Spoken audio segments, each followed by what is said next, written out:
Bonjour, voici l'info CEMA TV en bref.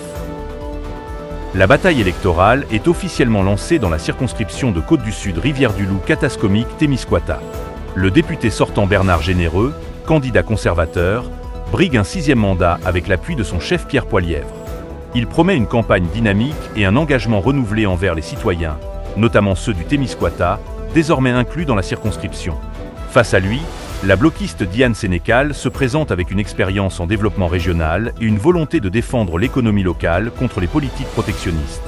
Elle met l'accent sur la gestion de l'offre, la production manufacturière et les droits des travailleurs transfrontaliers.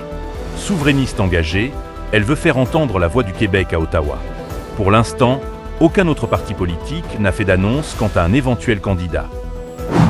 La ville de Montmagny vient d'officialiser une avancée majeure pour ses pompiers par la signature d'une nouvelle convention collective d'une durée de 5 ans, couvrant la période du 1er janvier 2024 au 31 décembre 2028. Cette entente, adoptée lors du conseil municipal du 17 février 2025, marque une reconnaissance importante du travail des pompiers du service de la sécurité incendie et de la sécurité civile.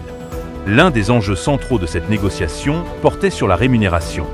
Un rattrapage salarial était devenu essentiel pour assurer la rétention et l'attractivité des postes. Les forces de l'ordre ont intensifié leurs interventions dans les MRC de Montmagny, Lillet et Bellechasse dans les derniers jours, ciblant les excès de vitesse et la conduite avec facultés affaiblies. À Lillet, une conductrice dans la quarantaine a été arrêtée pour conduite avec facultés affaiblies par la drogue. Son permis étant déjà sanctionné, son véhicule a été saisi et des échantillons sanguins ont été prélevés pour analyse. Une autre intervention a eu lieu sur la route 285, où une femme de Montmagny, endormie au volant, a été arrêtée pour une infraction similaire. Dans Bellechasse, un conducteur de Saint-Michel a été surpris à 155 km/h dans une zone de 80 km/h à Saint-Raphaël, recevant un constat de 1 536 $. Plusieurs arrestations pour conduite avec facultés affaiblies ont aussi eu lieu, notamment à Saint-Henri et Notre-Dame Auxiliatrice de Bauclinde. Au sport. L'Everest de la Côte-du-Sud a terminé sa saison au 5e rang de la Ligue de hockey junior 3, avec une récolte de 56 points. La formation sud-côtoise passe donc directement à la ronde quart de finale, n'ayant pas besoin de passer par la ronde de repêchage réservée pour les rangs 7 à 10. La troupe de Simon Labrec affrontera l'Indigo de Granby qui a terminé au 4e rang avec une récolte de 66 points.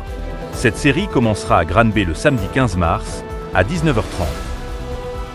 Pour plus d'informations, visitez le cematv.ca ou suivez le fil X de CEMA TV.